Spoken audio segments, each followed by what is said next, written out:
ಪಾಪ ಗುರು, ಕೊನೆಗೂ ಕಾವ್ಯಳಿಗೆ ಕಣ್ಣೀರು ತರಿಸೇ ಬಿಟ್ಟ ಗಿಲ್ಲಿ ಬಿಗ್ ಬಾಸ್ ನಲ್ಲಿ. ನಾನು ನಿನಗೆ ಯಾವತ್ತೂ ಕೂಡ ಕಣ್ಣೀರು ತರಿಸಲ್ಲ ಅಂತ ಹೇಳಿ ಗಿಲ್ಲಿ ಹೇಳಿದ್ದ. ಮೇ ಬಿ ಅದನ್ನ ಬಿಗ್ ಬಾಸ್ ನವರು ಕರೆಕ್ಟ್ ಆಗಿ ಅರ್ಥ ಮಾಡ್ಕೊಂಡಿದ್ದಾರೆ. ಕರೆಕ್ಟ್ ಆಗಿರುವಂತಹ ಸಿಚುವೇಶನ್ ನ ಕ್ರಿಯೇಟ್ ಮಾಡ್ಕೊಂಡು ಒಂದು ಟಾಸ್ಕ್ ನ ಕೊಟ್ಟೇ ಬಿಟ್ರು ವಿಲನ್ ಆಗ್ಬಿಟ್ಟು. ಇವಾಗ ಗಿಲ್ಲಿಗೆ ಮಾಡು ಇಲ್ಲವೇ ಮಡಿ ಅನ್ನುವಂತಹ ಒಂದು ಸಿಚುವೇಶನ್ ನ ಕ್ರಿಯೇಟ್ ಮಾಡಿಬಿಟ್ಟು ಟಾಸ್ಕ್ ಅನ್ನ ಕೊಟ್ಟೇ ಬಿಡ್ತಾರೆ. ಆದ್ರೂ ಕೂಡ ಕೊನೆಯ ಕ್ಷಣದ ತನಕನೂ ಕೂಡ ಯೋಚನೆ ಮಾಡ್ತಾನೆ. ಪಾಪ ಕಾವ್ಯ ನನಗೆ ಯಾವತ್ತೂ ಕೂಡ ಮೋಸ ಮಾಡಲಿಲ್ಲ, ಯಾವತ್ತೂ ನನ್ನ ಪರವಾಗಿ ಸ್ಟ್ಯಾಂಡ್ ತಗೊಂಡಿದ್ದಾಳೆ, ಅವಳಿಗೆ ಕಣ್ಣೀರು ತರಿಸಲಿಕ್ಕೆ ನನಗೆ ಮನಸ್ಸಿಲ್ಲ ಅನ್ನುವ ರೀತಿಯಲ್ಲಿ ತುಂಬಾ ಯೋಚನೆ ಮಾಡಿ ಕೊನೆಗೂ ಡಿಸೈಡ್ ಮಾಡ್ತಾನೆ. ಓಕೆ ಆಯ್ತು ನಾನು ಮಾಡ್ತೀನಿ ಅಂತ ಹೇಳಿ. ಅದನ್ನ ನೋಡಿ ಸ್ವಲ್ಪ ಹೊತ್ತು ಅಶ್ವಿನಿಗೂ ಕೂಡ ಶಾಕ್ ಆಗಿರುತ್ತೆ. ಒಂದು ಟಾಸ್ಕ್ಗೋಸ್ಕರ ಗಿಲ್ಲಿ ಇಷ್ಟೊಂದು ಥಿಂಕ್ ಮಾಡ್ತಾ ಇದ್ದಾನೆ ಅಂತ ಹೇಳಿ ಮೇ ಬಿ ಅವರಿಗೂ ಕೂಡ ಅನಿಸಿರುತ್ತೆ. ಯಾಕೆಂದ್ರೆ ಗಿಲ್ಲಿಗೆ ಅವನಿಗೆ ಮನಸ್ಸಿಗೆ ನೋವಾಗೋದಿಲ್ಲ, ಅವನಿಗೆ ಅಳು ಬರೋದಿಲ್ಲ, ಅವನಿಗೆ ಯಾವುದೇ ರೀತಿಯಲ್ಲೂ ಫೀಲಿಂಗ್ಸ್ ಇಲ್ಲ ಅಂತ ಹೇಳಿ ತುಂಬಾ ಜನ ಹೇಳ್ತಾ ಇದ್ರು. ಆದ್ರೆ ಅವನಲ್ಲಿಯೂ ಕೂಡ ಫೀಲಿಂಗ್ಸ್ ಇದೆ. ಅವನು ನಂಬಿರುವಂತಹ ವ್ಯಕ್ತಿಗಳಿಗೆ ಮೋಸ ಮಾಡೋದಿಲ್ಲ ಅಂತ ಹೇಳಿ ಇವಾಗ ಅಶ್ವಿನಿಗೆ ಅರ್ಥ ಆಗಿರುತ್ತೆ. ಮೇ ಬಿ ಗಿಲ್ಲಿ ಒಬ್ಬರನ್ನ ನಂಬಿದ್ರೆ ಅವನು ಕೊನೆಯ ಕ್ಷಣದ ತನಕನೂ ಕೂಡ ಕೈ ಬಿಡೋದಿಲ್ಲ ಅನ್ನೋದಕ್ಕೆ ಈ ಒಂದು ಟಾಸ್ಕ್ ಸಾಕ್ಷಿಯಾಗಿರುತ್ತೆ. ಆದ್ರೂ ಕೂಡ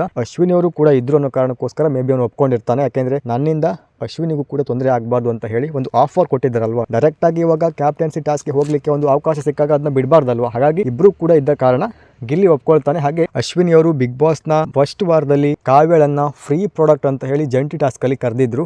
ಅದೇ ಪಾಯಿಂಟ್ ನ ಇಟ್ಕೊಂಡು ಅದೇ ಪಾಯಿಂಟ್ ನ ಮೂಲಕವಾಗಿನೇ ಕಾವ್ಯಳಿಗೆ ಕಣ್ಣೀರು ತರಿಸಬೇಕು ಅಂತ ಹೇಳಿ ಗಿಲ್ಲಿ ಪ್ಲಾನ್ ಮಾಡಿರ್ತಾನೆ. ಹಾಗೆ ಮಾತಾಡ್ತಾನೆ, ಫ್ರೀ ಪ್ರಾಡಕ್ಟ್ ನೀನು ಅಂತ ಹೇಳಿ 2-3 ಸಲ ಹೇಳ್ತಾನೆ. ಅದರಿಂದ ಕಾವ್ಯಳ ಮನಸ್ಸಿಗೆ ತುಂಬಾನೇ ನೋವಾಗುತ್ತೆ. ನೀನು ಈ ಬಿಗ್ ಬಾಸ್ ಮನೆಯಲ್ಲಿ ಏನೂ ಕೂಡ ಮಾಡಿಲ್ಲ ಅಂತ ಹೇಳ್ತಾನೆ. ಹಾಗೆ ಬೆನ್ನಿಗೆ ಚೂರಿ ಆಗದೆ ಅಂತ ಕೂಡ ಹೇಳ್ತಾನೆ. ಯಾರಿಗೋ ಸಮಸ್ಯೆ ಆಯ್ತು ಅಂತ ಅನ್ಕೊಂಡು ಅದು ನನಗೂ ಕೂಡ ಆದಂಗೆ ಅಂತ ಹೇಳಿ ಆ ಒಂದು ರೀಸನ್ ಕೊಟ್ಟು ನಾಮಿನೇಟ್ ಮಾಡಿದ್ದು ನನಗೆ ಬಿಲ್ಕುಲ್ ಇಷ್ಟ ಆಗ್ಲಿಲ್ಲ ಅಂತ ಹೇಳಿ ಮುಖದ ಮೇಲೆ ಹೊಡೆದಂಗೆ ಗಿಲ್ಲಿ ಕಾವ್ಯಳಿಗೆ ಹೇಳ್ತಾಳೆ. ಆ ಒಂದು ಮಾತು ಕಾವ್ಯಳಿಗೆ ತುಂಬಾನೇ ಹರ್ಟ್ ಆಗುತ್ತೆ. ಕೊನೆಗೂ ಬಿಗ್ ಬಾಸ್ನ ವಿಲನ್ನ ಒಂದು ಆದೇಶದ ಮೇರೆಗೆ ಆಸೆಯಂತೆ ಗಿಲ್ಲಿಯ ಮೂಲಕವಾಗಿಯೇ ಕಾವ್ಯ ಬಿಗ್ ಬಾಸ್ನಲ್ಲಿ ಫಸ್ಟ್ ಟೈಮ್ ಕಣ್ಣೀರು ಹಾಕ್ತಾಳೆ. ಸ್ಪಂದನ ಹತ್ರ ಕೂತ್ಕೊಂಡು ನಾನು ಗಿಲ್ಲಿಯಿಂದ ಇದನ್ನ ಎಕ್ಸ್ಪೆಕ್ಟ್ ಮಾಡಿರಲಿಲ್ಲ, ಅವನು ಈ ಮಟ್ಟಿಗೆ ಇಳಿದು ಮಾತಾಡ್ತಾನೆ ಅಂತ ಅನ್ಕೊಂಡಿರಲಿಲ್ಲ ಅಂತ ಹೇಳಿ ಕಾವ್ಯ ಕಣ್ಣೀರು ಸುರಿಸ್ತಾಳೆ.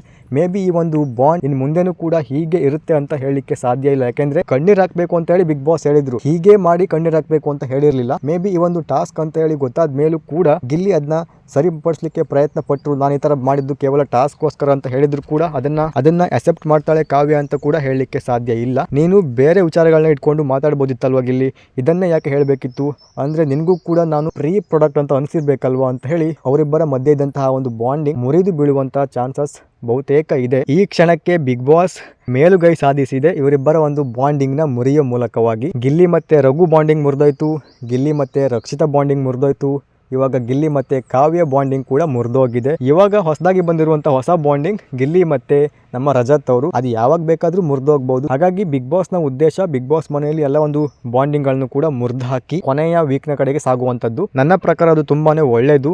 ಇಲ್ಲಿ ಯಾವುದೇ ಸಂಬಂಧಗಳಿಗೂ ಕೂಡ ಬೆಲೆ ಇಲ್ಲ, ಕೇವಲ ಒಬ್ಬ ಸ್ಪರ್ಧಿ ಮಾತ್ರ ಗೆಲ್ಲುವಂಥದ್ದು.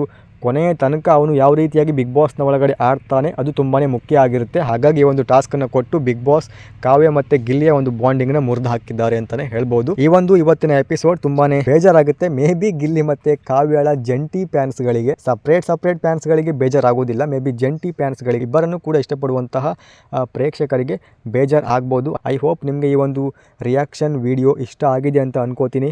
ಇಷ್ಟ ಆಗಿದ್ರೆ ದಯವಿಟ್ಟು ಚಾನಲ್ ನ ಸಬ್ಸ್ಕ್ರೈಬ್ ಮಾಡ್ಕೊಂಡು ಸಪೋರ್ಟ್ ಮಾಡಿ. ಲೈವ್ ಟಾಸ್ಕ್ ಗಳ ಬಗ್ಗೆ ಆದಷ್ಟು ಬೇಗ ಅಪ್ಲೋಡ್ ಮಾಡಲಿಕ್ಕೆ ಶುರು ಮಾಡ್ತೀನಿ. ಹಾಗಾಗಿ ವೇಟ್ ಮಾಡ್ತಾ ಇರಿ. ಧನ್ಯವಾದಗಳು. ಶುಭ ದಿನ.